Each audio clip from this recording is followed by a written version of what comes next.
बिस्मिल्लाहिर्रहमानिर्रहीम, अस्सलाम वालेकुम। एक न्यूज़ पे स्पेशल के साथ अजमल जामी आपको खुशामदीद कहता है। आप सबको एक न्यूज़ की जानिब से, अजमल जामी की जानिब से बहुत बहुत ईद मुबारक हो। खुशी का मौका है। हमने सुना कुछ सियासी, गैर सियासी, मुआशरती, गैर मुआशरती, निसाबी, गैर निसाबी, सोशल मीडिया से जुड़ी खबरें, सियासत से जुड़ी खबरें और वो खबरें जिनसे आपको दिलचस्पी रहती है, वो मामला जिनके बारे में आप ईद के दिन जानना चाहते हैं, उन लोगों से जिनसे आप दिन भर सियासत के बारे में बात सुनते हैं। हमने सोचा वो महफिल लेके आपके सामने आए।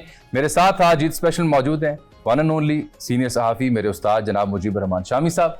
उनके साथ तशरीफ़ रखते हैं एक और मेरे उस्ताद निस्बतन कम सीनियर उस्ताद शामी साहब के निस्बत जनाब हबीब अकरम साहब। उनके साथ लेफ्ट साइड पे तशरीफ़ रखते हैं और निस्बतन कम जूनियर उस्ताद जनाब काजिम खान साहब, CPNE को हेड करते हैं, मारूफ अखबार नवीस हैं, सोशल मीडिया पर इनकी अपनी आवाज़ है। और फिर मेरे हम असर सैयद मुजम्मल। आप सबको खुश आमदीद। बल्कि हमें प्रेसिडेंट एक न्यूज़ ने भी ज्वाइन कर लिया ईद के मौके पर। जनाब फारूक हुसैन साहब, ईद मुबारक हो जनाब आपको। आप ईद के दिन भी लगता है ऑफिस से उठ के आ रहे हैं। बस क्या करें, देखें एक अजीब सी एक लाइफस्टाइल बना दिया है हबीब अकरम जैसे दोस्तों ने। खुद इतनी मेहनत करते हैं कि अगला भी कहता है कि वो सारा दिन ऑफिस में गुजारें। लेकिन तो ईदी देखें नहीं, लेकिन अगर इनका जिक्र करें और असल मेहनत, तो मैं जो असल में इम्प्रेस हूँ तो शामी साहब से हूँ। मुझे नहीं पता कि शामी साहब आप ये सारा कुछ कैसे कर लेते हैं, कब शुरू करते हैं दिन, कब खत्म करते हैं, आप में इतनी एनर्जी कैसे है। मैं तो उससे इम्प्रेस। छोटा सा वाकया सुनाओ फिर शामी साहब जवाब देते हैं। जब हबीब साहब ने जिम्मेदारियां मुझे तफवीज़ की शामी साहब के साथ, तो शुरू में मुझे अंदाजा हो कि शामी साहब की रूटीन तो he gets up early in the morning और लेट नाइट हो जाती। तो हबीब साहब ने मशवरा दिया कि शामी साहब की संगत इख्तियार करें, उनकी महफिल में, उनकी मजलिस में जाएं, ताकि आप लर्न भी करें, ग्रो करें, खबर भी आएगी, ताल्लुकात भी बने। तो मैंने को हफ्ता डेढ़ तो शामी साहब की रूटीन फॉलो करने की कोशिश की, फिर अब आप उनसे जवाब। आपने बड़ी दिलचस्प बात की। मैं आपको बताता हूँ, शामी साहब के साथ मैंने काम शुरू किया 2012। जब शामी साहब के साथ काम शुरू किया तो आप एक सीनियर से आप असर कबूल करते चले जाते। उसके बाद जब मैंने खुद अलग शामी साहब की इजाज़त से दूसरे प्रोग्राम में आया, तो मैंने ये सोचा, अपना हदफ ये तय किया कि मैं जिस तरह शामी साहब की हाज़िरी होती है हर जगह, जहाँ प्रोग्राम हो, जहाँ कोई किसी भी सहाफ़ी को जाना चाहिए, वहाँ शामी साहब जाते हैं। तो मैंने बड़ी हिम्मत करके अपनी रूटीन बदली, सब कुछ किया। तो एक दिन मैं गालिबन फैसलाबाद में कहीं जाना था, तो उन्होंने मुझे कहा कि शामी साहब भी आ रहे हैं। इस पर उन्होंने मुझे हौसला बढ़ाने के लिए। खैर मैंने उस दिन अपने आप पे गौर किया। मैंने कहा नहीं, मैं मुजीबर रहमान शामी नहीं बन सकता। नहीं आ सकता। शामी साहब एक सवाल बड़ा आम है, यानी फजर के वक्त आप उठते हैं और रात 10-11 बज जाते हैं और मुसलसल आप यानी एक्टिव होते हैं सर।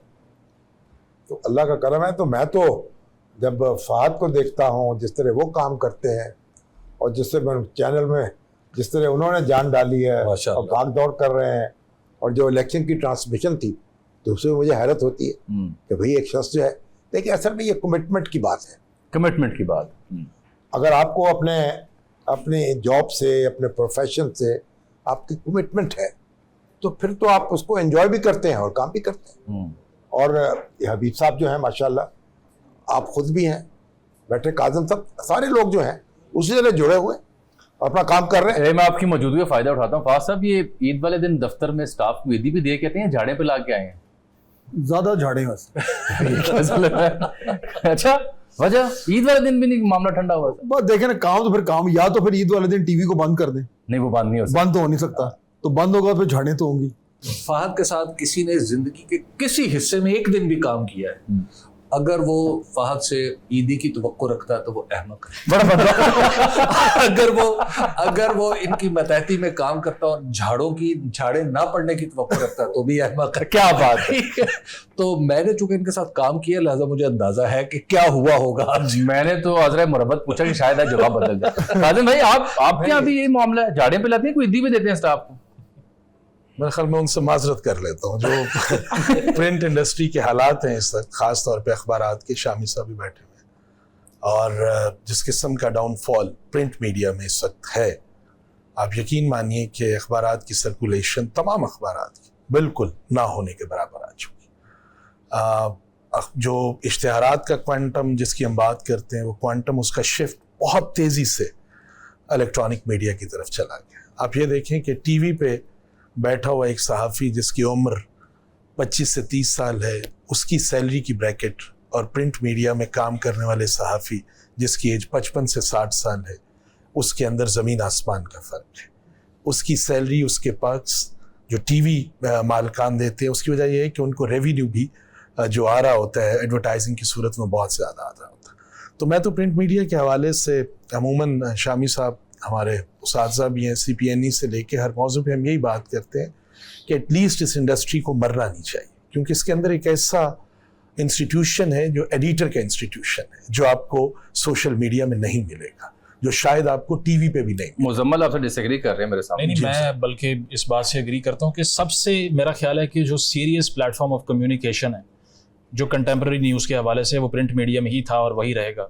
उसकी वजह ये है, क्या वो इवॉल्व हुआ? देखें, इवॉल्व अनफॉर्चुनेटली अगर इवॉल्व हुआ तो काजिम खान साहब की आज शिकायत ये ना होती। नई टेक्नोलॉजी आने से बहुत से डायनामिक्स बदल जाते हैं, उसमें बहुत सी चीज़ें नहीं भी सर्वाइव करती, लेकिन इसका ये मतलब नहीं है कि वो इनहेरेंटली सीरियस नहीं थी।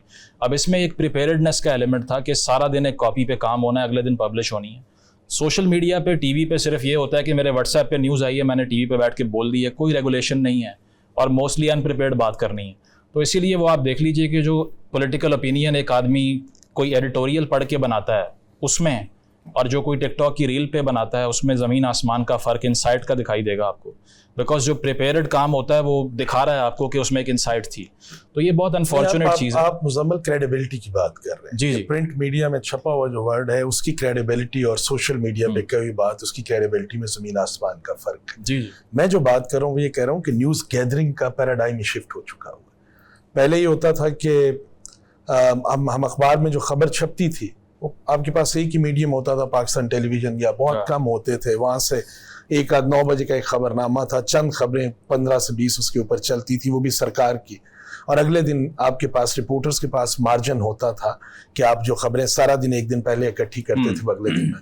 अब वो पैराडाइम शिफ्ट हो गया हुआ है। अब सबसे पहले खबर सोशल मीडिया पे आ जाती है, उसके बाद उसे टीवी ब्रेक कर देता है, और जब वो एक दिन पूरा दिन उस पर तज्जिए हो जाते हैं, हर इंसान जो बोलता है, फिर अगले दिन वो हमारे पास आती है। तो उसके लिए लोगों का इंटरेस्ट जो है उसके अंदर ना होने के बराबर है। और पढ़ने वाले भी सर, वो अब देखें ना, तकरीबन अभी रिसेंटली रिसर्च आई थी कि 89% पाकिस्तानी इस करिकुलम से बाहर कोई किताब नहीं पढ़ते।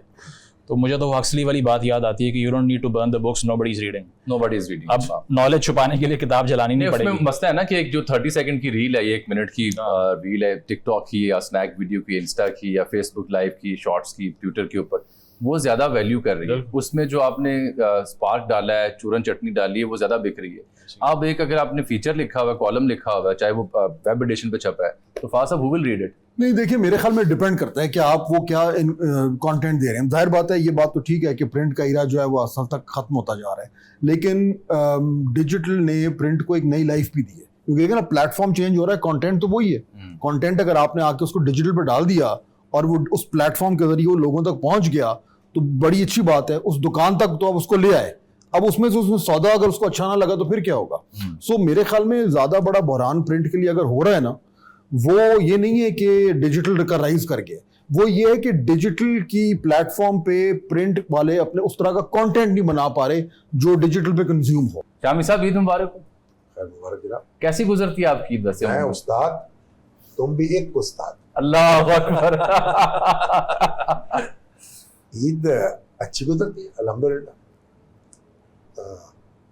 उठते हैं, नमाज पढ़ते हैं, फिर कब्रिस्तान जाते हैं, अपनी वालदा से मुलाकात करते हैं, और दूसरे जो अजीज़ो अक़ारब हैं उनसे मिलते हैं जो वहाँ महवे आराम है। मेरे ससुर हैं, मेरी बड़ी बहन है, फिर उनसे मुलाकात के बाद फिर वापस आते हैं, फिर मामूल की कार्रवाई है, तो आना जाना फिर शुरू हो जाता है लोगों का। हमें सब कई दहाई से तो आप ईदियाँ दे रहे होंगे, कभी ईदी लिया भी करते थे, याद है? नहीं, कई दहाई मेमोरी में है आपके कि आप ईदी भी लिया करते थे? ईदी लेते थे, अब ईदी देते हैं। अब देखें, बड़ों की मौत ने मुझे बड़ा बना दिया। जब तक हमारी वालदा जिंदा थी तो हम भी ईदी लेते थे उनसे, और अब ये है कि अब हमें देने वाला कोई नहीं है, लेने वाले बहुत हैं। हबीब साहब, आपके यहाँ क्या तस्वुर है किसका? ईद देने का और लेने का? देखिए मेरी सूरत हाल ज़ाहिर है, मैं जिस उम्र के जिस हिस्से में आप आगे एडवांस करते चले जाते हैं तो आपकी क्या हैसियत नीम बुजुर्गी तो इख्तियार कर ज़ाहिर रहे हैं? तो आपकी हैसियत जो है वो ईद देने की वो बढ़ती चली जाती है। तो अब ज़ाहिर है मैं भी उन लोगों में शामिल हूँ जो ईद देते हैं, लेकिन मेरे साथ मसला ये है कि मैं तकरीबन 1 महीने पहले रमज़ान से बजट बनाना शुरू करता हूँ, ईदी देने का। ईदी देने का। अच्छा। और वो बजट हमेशा एक्सीड कर जाता है। अच्छा। यानी जितना भी मैं सोचता हूँ कि एक्स अमाउंट जो है, अच्छा मेरे साथ काम करने वाले छोटे इतने हैं, मेरे घर में छोटे इतने हैं, मेरे खानदान में छोटे इतने हैं, हमेशा वहां से बजट एक्सीड कर जाता है। और जब मैं आम तौर पे मैं थोड़ा सा चूंकि ओरिजिनली कॉमर्स रिपोर्टर हूँ तो वो हिसाब किताब भी फाइनेंस का ना वो दिमाग में चलता है। कैलकुलेटर आप 24 घंटे कैलकुलेटर नहीं, कैलकुलेटर उस वक्त चलता है जब मैं हमारे हिसाब से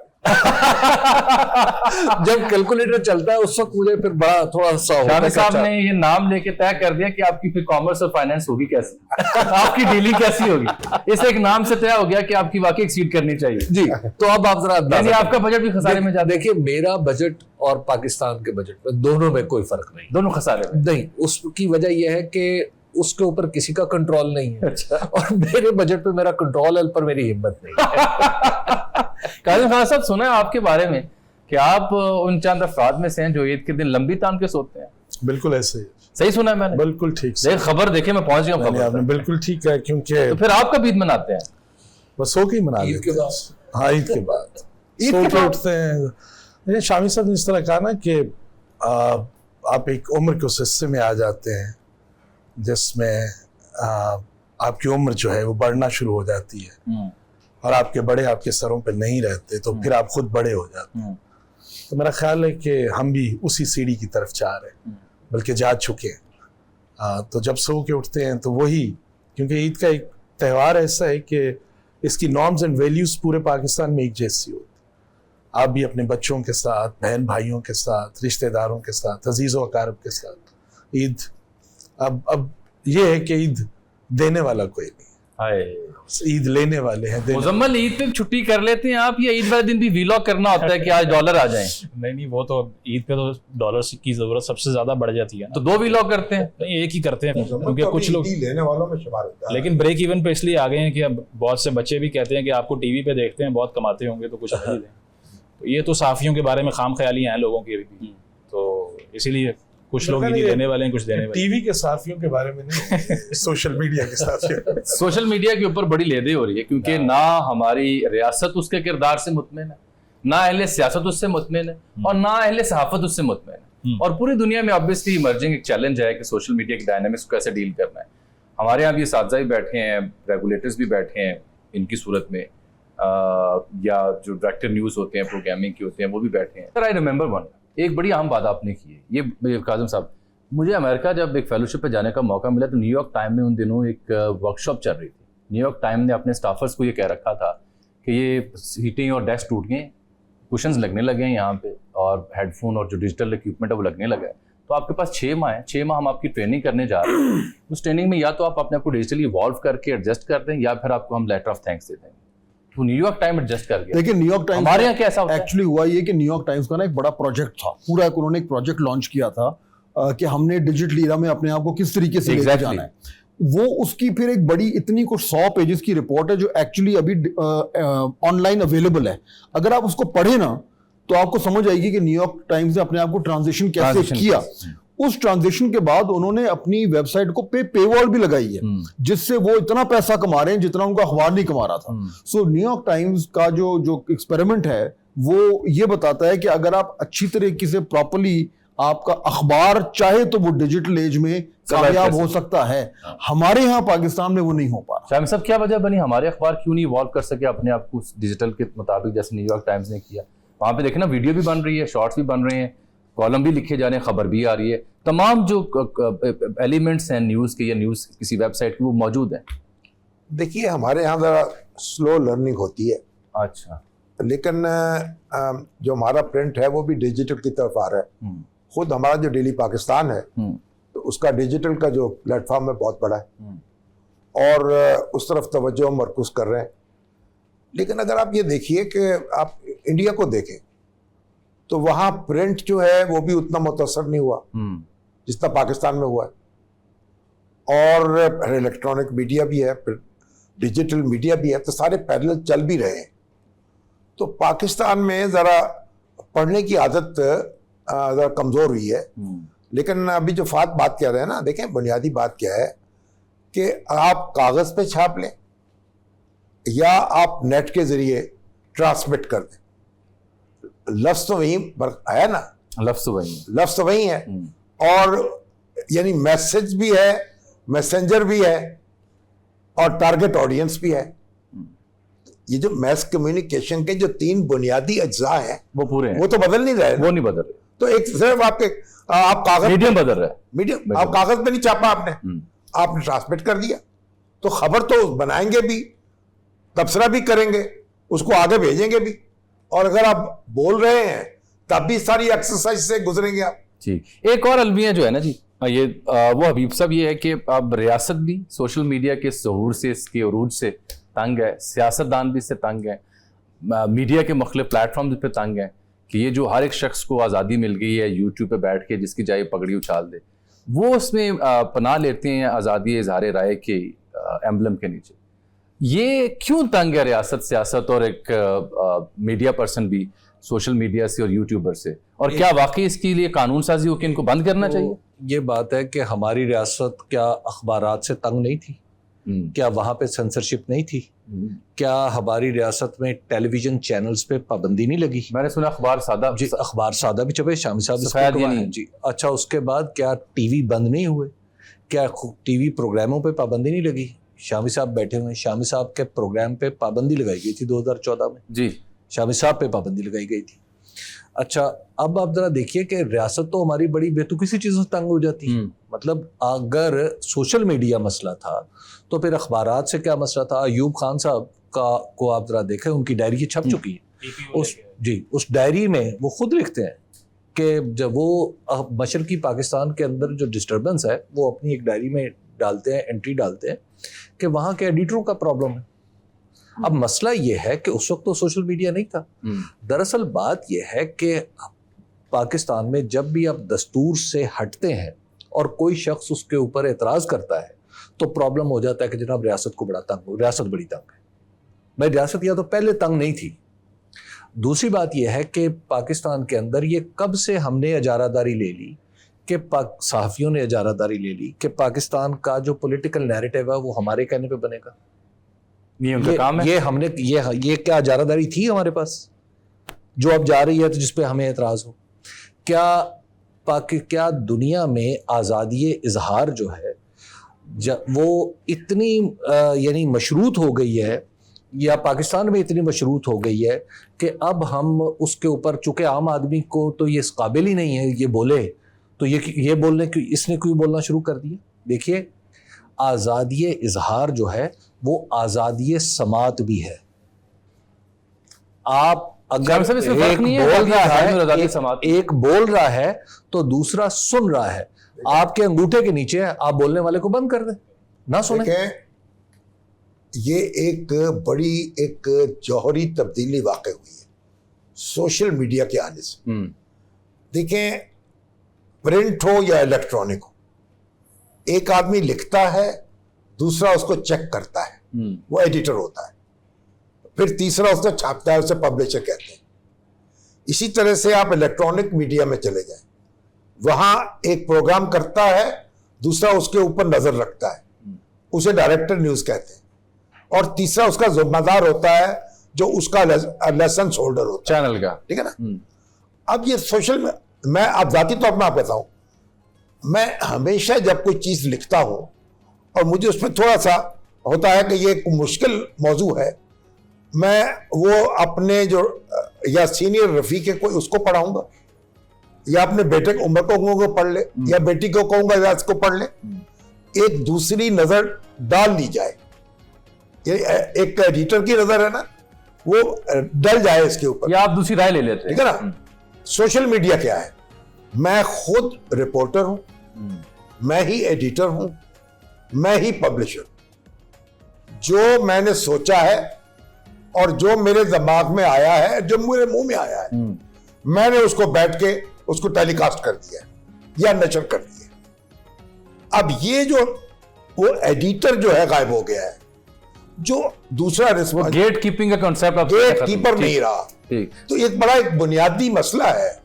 देखें, ये जो इस सोशल मीडिया ने पैदा किया है, और पाकिस्तान जैसी रियासत जिसके दुश्मन बहुत हैं, इर्द गिर्द मौजूद हैं, उसको डिस्टेबलाइज करने वाले भी बहुत हैं, वो इनका इस चैलेंज का मुकाबला नहीं कर पा रहे।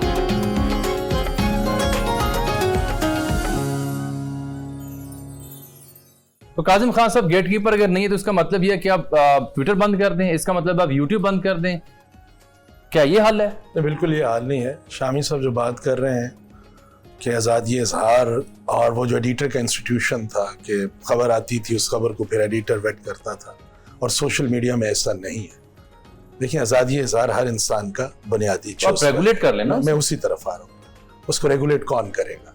स्टेट जब रेगुलेट करने पे आती है, कभी पीपीओ आ जाता है, कभी आरपीपीओ आ जाता है, अब पीका आ गया, कौन करेगा उससे रेगुलेट? सवाल नंबर एक। जब दूसरी बात, जब इस मुल्क में एग्जिस्टिंग लॉज मौजूद हैं, डेफामेशन का लॉ मौजूद है, अगर मेरी कही हुई किसी बात से शामी साहब को कोई तकलीफ होती है और शामी साहब के पास एक प्लेटफॉर्म है और उस प्लेटफॉर्म पे जाके वो अपना मुद्दा बयान करते हैं और उनकी दाद रस्सी हो जाती है, और जो उस डेफामेशन का मुर्तकिब होता है उसे कानून के मुताबिक सजा मिल जाती है। आप समझते इतनी आसान है पाकिस्तान में? क्या मतलब? ये डेफामेशन लॉ की इंप्लीमेंटेशन इतनी आसान है? तो फिर भुगते हैं जो आप भुगत रहे, उसको आसान बनाए ना। वो मैंने तो नहीं वो बनाया। तो रियासत ने वो तो रियासत, फिर आप भुगते हैं उसको। जिनको प्रॉब्लम है उन्होंने बनाना है। देखिए, सोशल मीडिया, अब अफवाद बैठे हैं, इनकी बात भी हमें सुननी चाहिए, जो बड़ी अकल की बात करते हैं।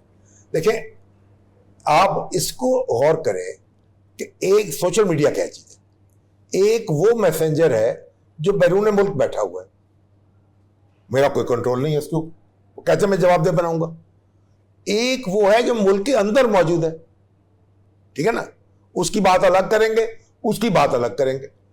फिर जो सोशल मीडिया के प्लेटफॉर्म है, उनमें से किसी का दफ्तर पाकिस्तान में नहीं है, उसकी भी वजूहत है। वो नहीं, वजूहत है मुजम्मल नोजर, वजूहत तो हर जगह हर चीज की होगी ना।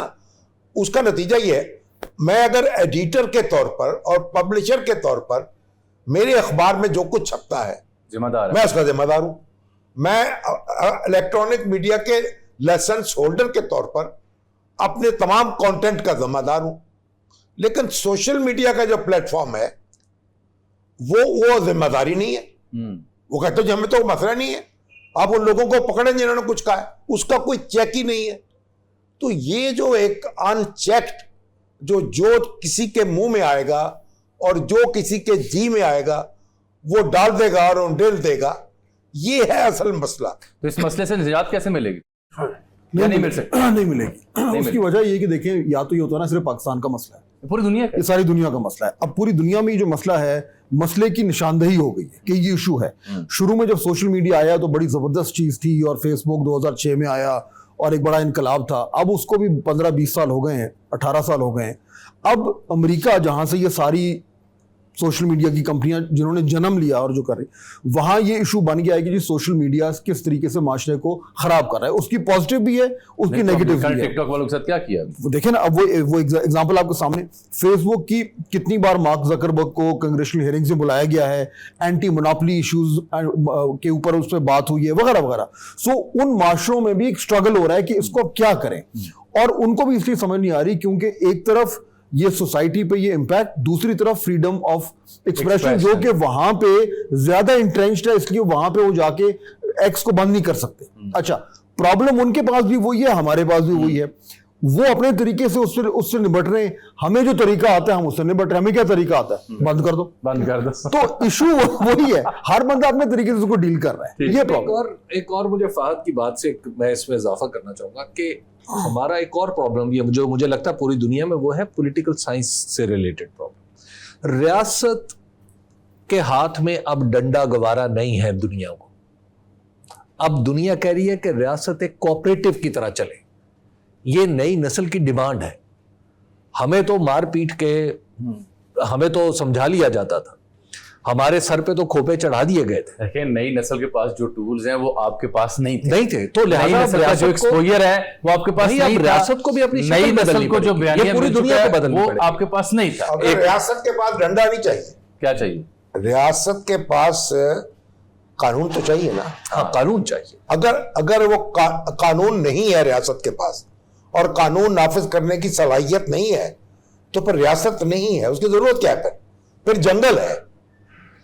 देखिए ना, ये रियासत या रियासत का नहीं, कानून, आप मुझे बताएं चाइना जो है उसने कैसे डील किया सब मसले को? क्यों भाई मुजफ्फर? उन्होंने कहा हम बताएं ईरान ने कैसे डील किया? क्यों भाई मुजफ्फर? देखिए हमारा वेस्टमिनिस्टीरियल पार्लियामेंट्री सिस्टम है ना, अगर हमने उसकी बेसिस पे आर्ग्यूमेंट करना है तो फिर तो हमें स्कैंडिनेवियन नहीं, फिर हमें मिसाल चाइना की ईरान नहीं की दे करेंगे। सकते, because it's a communist government. वहाँ पॉलिट ब्यूरो बना हुआ है, उनकी हायरार्की कैसे बनती है मुझे नहीं पता, इलेक्शन कैसे होता है मुझे नहीं पता, शी जिनपिंग का टेन्योर कितना है मुझे नहीं पता, so that's why it's not comparable इस तरह से। लेकिन मसला एक ये ईरान तो है, इस्लामिक रिपब्लिक है, constitutional monarchy, Iran constitutional monarchy type situation है नहीं, वहाँ पे। क्या आयतुल्लाहs का कैसे? एक डिफैक्टो कंट्रोल तो है ना, मिनॉरिटी तो नहीं कह सकते ना इस्लामिक रिपब्लिक, लेकिन डिफैक्टो है ना सर, de jure गलत बात। नहीं। चलें इस पे जो आप बात कर रहे थे ना, मसला ये है कि मैंने अगर आपकी रेपुटेशन को डैमेज किया है तो बीच में पॉलिटिकल गवर्नमेंट अगर रेफरी बन गई, that is going to be a disaster. Issue सिर्फ ये है कि अगर रेगुलेशन ऑफ प्रेस होनी भी है तो वो सिर्फ और सिर्फ सोशल मीडिया भी, तो वो इस तरह होगी कि एक लाइबल लॉ बने, मैंने आपकी रेपुटेशन डैमेज किया, आप कोर्ट में गए और मैंने पे कर दिया, बात खत्म। यहाँ इशू ये है कि हम स्टेट को रिपीटेडली एम्पावर करते जा रहे हैं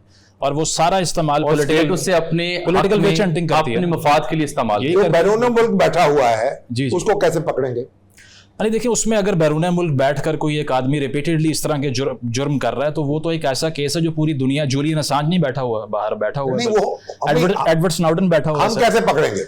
ये तो पूरी दुनिया का सर एक इशू है ना। अच्छा, इसका मतलब हम कुछ ना करें। नहीं मैं ये नहीं कह नहीं रहा, तो रियासत जाए ना उस बंदे के खिलाफ, उस मुल्क के कानून कहाँ के जाए? तहत उनके खिलाफ आईसीसी दरखास्त बनी हुई है, कहाँ दरखास्त में? नेशनल कवानीन, इंटरनेशनल क्रिमिनल साहब, कोर्ट। उसी उतार के लौंडे से दवा लेंगे जिससे बीमारी फैलाई है।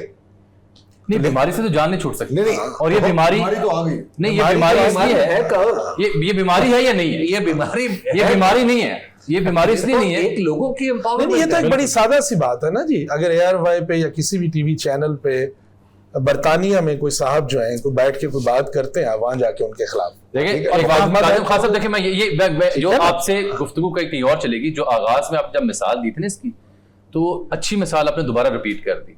डेफिमेशन लॉस की जो वैल्यू है उसके ऊपर मैं एतराज कर रहा था। यही वो चैनल जिसका आपने नाम लिया, ये कोई और चैनल, ये बरतानिया में जाके वहां जुर्माने भुगतते हैं और फिर वहां की नाज़रीन के लिए एक वजाहती मैसेज भी जारी करते हैं, जो कि आई थिंक कोई 2/5 की स्पीड से पढ़ा जाता है कि हम माजरत चाहते हैं, लेकिन वो लिखा होता है। लेकिन मुझे आप ये बताएं कि क्या पाकिस्तान में क्या कभी किसी टीवी चैनल ने या कभी किसी यूट्यूबर ने, सोशल मीडिया एक्टिविस्ट ने माजरत ऐसी रेंडर की? बिल्कुल जी, हमारे इसलिए कि हमारे कानून ही नहीं कई दफा इसमें। किया, हमने खुद की है। देखिए बात सुनिए, इस वक्त खलते मबस ना करें। इस वक्त इलेक्ट्रॉनिक मीडिया का मसला नहीं है, प्रिंट मीडिया का मसला नहीं है। उनके रेगुलेटर्स भी मौजूद हैं, उनके कोड ऑफ एथिक्स भी मौजूद है, प्रेस काउंसिल भी मौजूद है, पैमरा भी मौजूद है, जो कंटेंट के जिम्मेदार है वो भी यहां मौजूद है।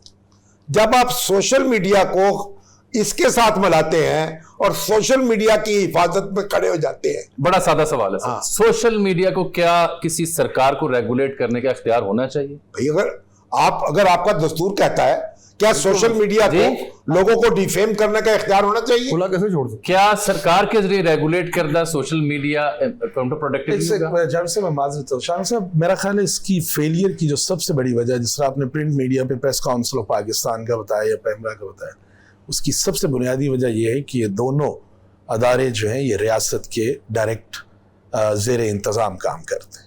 और रियासत के जब आप ज़ेर इंतज़ाम काम करते हैं तो रियासत को किसी की कोई भी बात बुरी लगती है तो वो खींच तान के पीका ऑर्डिनेंस हो किसी के तरीके उस आदमी को फंसा के ले आती है। अब जिस तरह अभी हम बाहर बैठे बात कर रहे थे, एज ए जर्नलिस्ट अगर मेरे ऊपर मैंने कोई ऐसी खबर दी है तो उसका प्लेटफॉर्म ये होना चाहिए कि जी फ़ाद हुसैन साहब बैठे हैं, हबीब अकरम बैठे हैं, आप बैठे हैं, या इससे सीनियर 15-20 लोग बैठे हैं, वो उस बॉडी का हिस्सा हों जिन्हें पता है कि खबर की हैयत क्या है, खबर की नौयत क्या है, खबर देने वाला क्या है। यहाँ पे तो सोर्स, जिस तरह हमें बताया जाता है कि आप सोर्स नहीं बताते, यहाँ पे अदालतें अब तो पूछना शुरू हो गई हैं, बताएं। अदालतें ना पूछें तो वो जिनको कोई नहीं पूछता वो पूछना शुरू कर देते कि बताएं भाई कि किधर से हैं किधर नहीं। तो रेगुलेशंस, मेरा ज़ाती ख्याल ये कि जो एग्जिस्टिंग लॉज है उसे आप इतना मजबूत कर दें कि उसके बाद गुंजाइश। हबीब साहब, should it be regulated through government, no, the social media, and is it the solution? देखिए, गवर्नमेंट नहीं, रियासत का कोई ना कुछ, जैसे लाइबल का प्रॉब्लम है, अल्टीमेटली आप रियासत के पास जाएंगे ना। यानी अगर मैंने आपके बारे में कुछ कहा है तो आप मेरे खिलाफ अदालत में जाएंगे, अदालत इज पार्ट ऑफ द रियासत, तो वहां पे जरूर होना चाहिए। लेकिन प्रॉब्लम हमारा, देखिए, हमारा इससे भी फंडामेंटल प्रॉब्लम वो क्या है? वो ये है कि अब हमें अपनी कानून साजी पर भी भरोसा नहीं रहा कि ये भी खुशनीयती से, साफ दिली से की जाती है या नहीं। कुछ प्रीपोंडरेंस होती है, कुछ पहले से रिजल्ट तय कर लिए जाते हैं। फाद हुसैन साहब, आपसे मेरा सवाल है। एक मिनट है जी, अगर हमें उस पर भी भरोसा नहीं रहा तो अपने लिए किसी दूसरी रियासत का इंतखाब कर ले। क्यों जी? हबीब साहब फिर कहाँ जा रहे हैं? मेरी मजबूरी ये है, वहां चले जाए। तो कहाँ जा रहे हैं? ये मेरी मजबूरी है कि मुझे इसी रियासत में रहना है क्योंकि मैं यहाँ पैदा हुआ, नंबर 1। दूसरी बात यह है कि ये किसी एक आदमी की नहीं है। बिल्कुल ठीक है। नंबर 3 ये है कि मैं इसका 25 करोड़वां हिस्सेदार हूँ और मुझसे बड़ा कोई हिस्सेदार इस रियासत में और मौजूद नहीं है मेरी मालूमात के मुताबिक। हमें जो कह तो लिहाजा शामिल जो है बोलने का वो भी रखूंगा। मैं यहाँ पे लोगों को बताने की भी कोशिश करूंगा। मैं यहाँ अदालत अगर कानून के खिलाफ जाएगी मैं उस तक भी पहुंचूंगा। यहाँ पे कोई और अपनी हद एतदाल से या तजावुज करेगा अपने इख्तियार से तो मैं उसकी तरफ भी इशारा करूंगा। मैं ये रियासत का बुनियादी जुज हूँ, इदारे नहीं है। इदारे नहीं है, मैं इस रियासत का बुनियादी जुज हूँ। क्या हम मुक्त हैं? लेकिन शामी साहब क्या फरमाते हैं? मैं भी उसी तरह का हिस्सेदार हूं। अच्छा, और मैं किसी दूसरे हिस्सेदार को यह हक नहीं दे सकता कि मेरा हक गसब करे। ये भी अहम बात है। बेशक ठीक है, ठीक है ना। अब मेरे और इस हिस्सेदार के दरमियान तवाजुन कौन कायम करेगा? कानून, आइन। कानून कौन देगा? रियासत। ठीक है ना, यही तो मसला है सारा। लेकिन ये जो आपका हिस्सा और उनका हिस्सा है, हाँ, इसके ऊपर जो आइन के किसी जरिए शख्स आइन को- के जरिए जो उसकी शनाख्त हुई, उसके ऊपर क्या रियासत हालिया दिनों में दरामद करवा सकी है? ये अलग बात है कि आप किसी को फ्लू हो गया, किसी का पेट खराब हो गया, किसी को डायरिया हो गया, तो आप कहेंगे तो इंसान ही नहीं रहा, इसको तो फ्लू हो गया है, अल्लाह मियां ने क्या बना दिया है, ये तो बीमार हो गया है। आपके दिल में खुदबुदी होती रहती है, आप कहें ये क्या बना दिया? वो बचपन से ही है। भाई होती रहती है, इसलिए होता ये होगा, ये सारा मामला होगा। बात यह है कि जो सोसाइटी है, इंसानी मुआशरा इस तरह कायम नहीं रहता। इंसानी मुआशरा इज्तिमाई उसके अंदर कायम रहता है, जहां तवाजुन होता है, हर एक के हकूक का तहफ़्फ़ुज़ होता है। झूठ बोलना किसी का हक नहीं है, तोहमत लगाना किसी का हक नहीं है, इज्जत खराब करना किसी का हक नहीं है।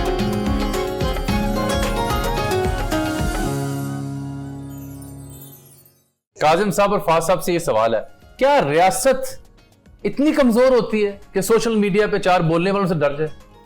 देखिए, इस टाइम जो रियासत है ना, मैं उसको थोड़ा सा आपको एक रियलिस्टिक पर्सपेक्टिव देता हूँ। एक तो ये कि जी क्या होना चाहिए, एक है कि क्या हो रहा है इस वक्त हमारी रियासत का। जो इस वक्त देखिए, आप सबसे ज़्यादा उन लोगों से इन्फ्लुएंस होते हैं जिन पे आप या तो डिपेंडेंट होते हैं या आपकी उनसे बहुत ज़्यादा कांटेक्ट होता है। आप जाहिर बात है अपने घर में अपने रिश्तेदारों से, बहन भाई से ज़्यादा इन्फ्लुएंस होते हैं बिकॉज आपकी प्रॉक्सिमिटी है। Same for states. पाकिस्तान की रियासत की इस टाइम सबसे ज़्यादा प्रॉक्सिमिटी या इन्फ्लुएंस कहाँ से आ रहा है? चीन, अमेरिका, गल्फ, ये 3 जगहें हैं जहां से बहुत ज्यादा। ठीक है, अच्छा, उम्मीद भी वहीं ज्यादा है और रिलायंस भी वहीं, और वहीं पे रिलायंस। अमेरिका में अगर ट्रंप आने जा रहा है, लग रहा है ट्रंप की गवर्नमेंट, ट्रंप की रियासत जो है वो बेनेवोलेंट रियासत नहीं होगी, वो हैवी हैंड वाली रियासत होगी। चीन की रियासत, गल्फ की रियासत, वो क्या है? हम उधर से एनर्जी ड्रॉ कर रहे हैं, हम उधर से सस्टेनेंस और नरिशमेंट ड्रॉ कर रहे हैं। हमारी रियासत वो जब देखती है कि वहां पे सोशल मीडिया का क्या चक्कर है, वहां तो अभी अकरम साहब जो शो करते हैं नहीं चल सकते, उधर सवाल ही पैदा नहीं हो सकते हैं, शामी साहब जो करते हैं। लेकिन वो रियासतें जो हैं वो फल फूल भी रही हैं, उनको सारी दुनिया में उनकी तालियां भी बज रही हैं। तो ये फिर हमारी रियासत कहती है, फिर हमें क्या मसला है कि हम वो सारा कुछ खुला भी करें और गालियां भी खाएं और भुगते भी। Why not to opt that strategy? So what I'm saying is कि जो इस वक्त हमारे यहाँ हो रहा है, जो हम डिस्कस कर रहे हैं, उसके पीछे एक थॉट प्रोसेस है। अब वो गलत है, वो सही है, वो एक अलग बहस है। लेकिन एक्चुअली इंस्पिरेशन यहां से ड्रॉ हो रहा है कि इस माशरे में इस वक्त पे इन मॉडर्न थ्रेट्स को सामने रखते हुए रियासत का रिस्पांस क्या होना चाहिए, वो रिस्पांस जो है वो ड्रॉ हो रहा है इन जगहों से जहां पे जहां पे हमारी ज्यादा रिलायंस। ट्रंप की आपने बात की, खान साहब की बात नहीं। ये बड़ा ऐसा अमल है जो अपनी मर्जी से होता है। मिसाल के तौर पे जब दुनिया जमहूरियत से तरक्की कर रही थी तो उस वक्त पाकिस्तान में जमहूरियत थी, आमरीत थी। अच्छा, जब दुनिया, अब चूंकि दुनिया आमरीत से तरक्की कर रही है, अगर दुनिया के किसी जुज ने आमरीत से तरक्की कर ली तो निहायत कंफर्टेबली अब हमने आमरीत की तरफ मुंह कर लिया। वैसे मैं आपको बताऊं, रियासत को समझ रहा हूं ना, तो इन्होंने जो कॉलम लिखे थे ना फहद ने, आज से 3 साल पहले एक तरतीब से, खास तौर पर डॉन, वो पढ़ लें, आपको काफी समझ आ जाती। नहीं, वो समझदानी हमारी शॉर्ट मेमोरी उसकी होती है। ये बताइए, ये रियासत और हुकूमत एक ही चीज होती है या दो मुख्तलिफ चीजें होती है?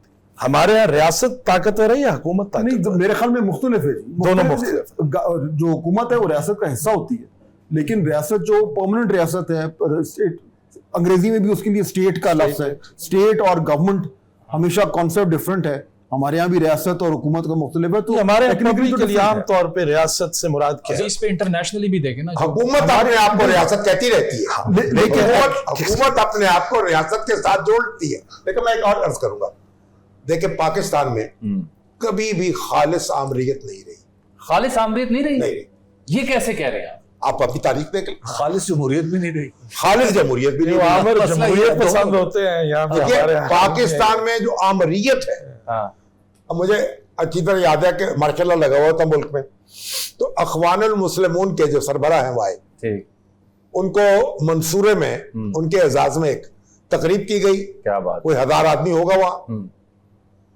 तो काजी हुसैन अहमद साहब मेरे अमीर थे शायद, तो वहां जब वो सारा कुछ तकरीब हो गई तो वो पूछने लगे, आप तो कहते हैं कि मुल्क में मार्शल लगा हुआ। अच्छा, तो इतने सारे लोग इकट्ठे होकर ये गुफ्तगू कैसे कर रहे हैं, तकरीरें कर रहे हैं? अगर मार्शल लगा हुआ। हाँ जी। अच्छा, बात यह है कि हमारा जो मार्शल्ला है ना, वो भी एक किस्म का एक जमहूरी उमंग रखता था अपने अंदर।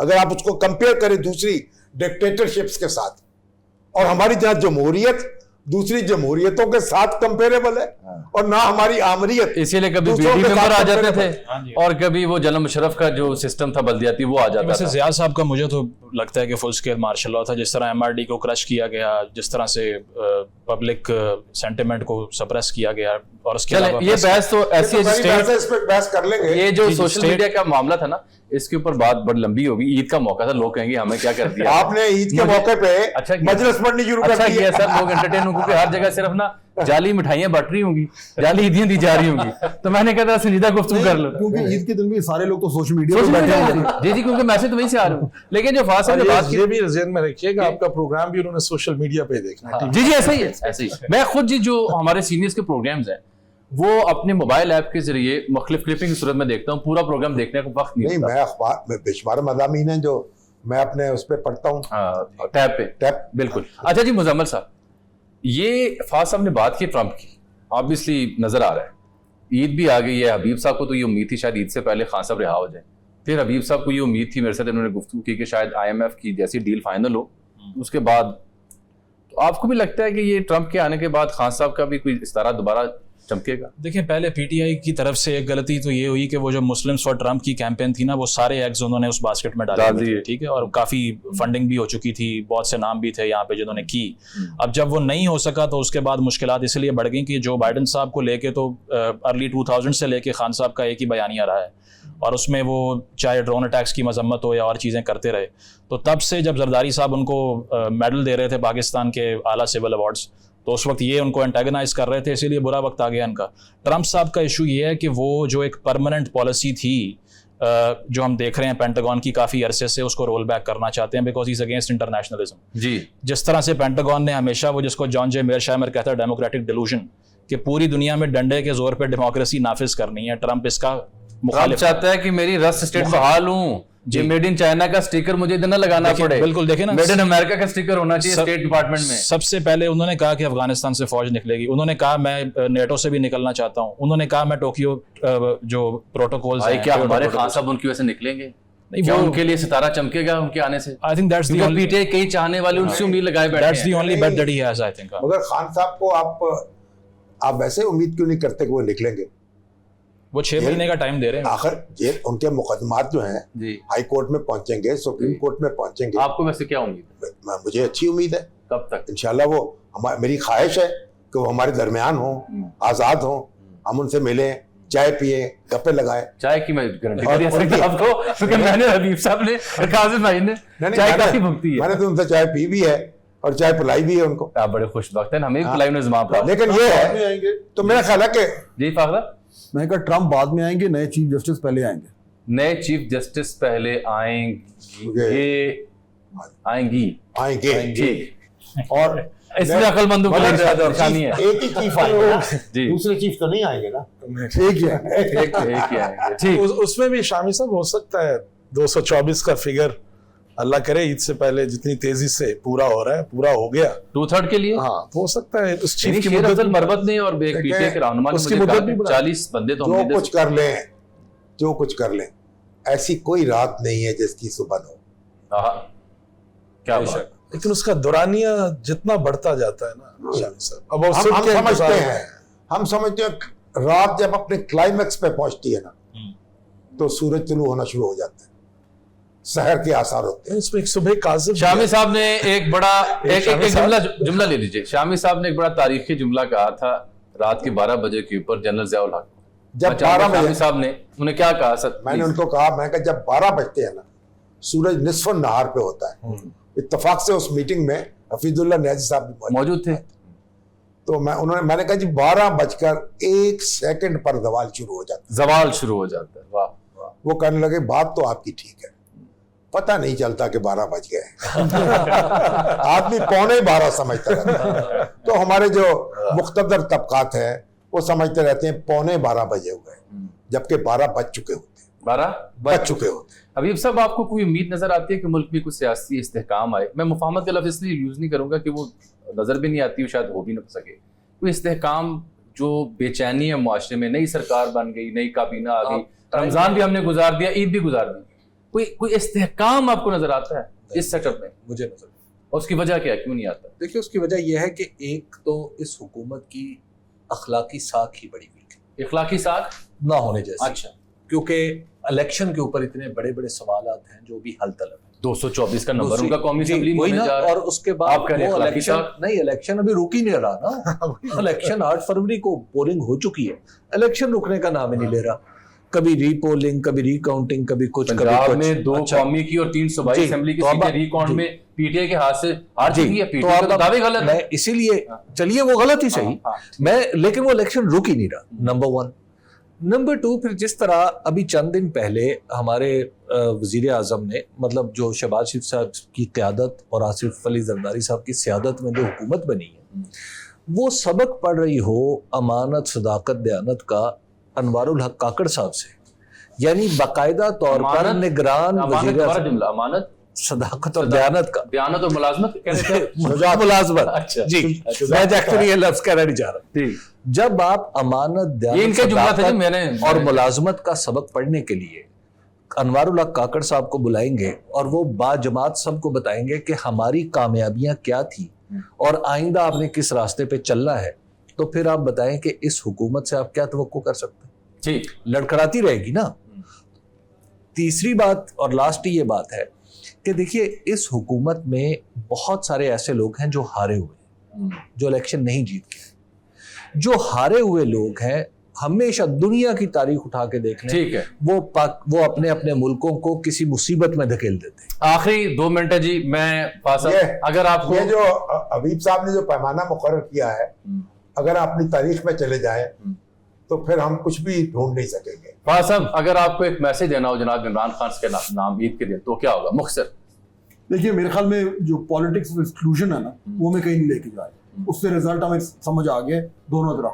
तो अगर खान साहब ने इस मुल्क में बाकायदा तौर पर इस तरह की पॉलिटिक्स करनी है जिससे उनको वो कीमत अदा ना करनी पड़े जो इस वक्त वो कर रहे हैं, तो उनको अपना तर्ज सियासत थोड़ा सा तब्दील करना पड़ेगा।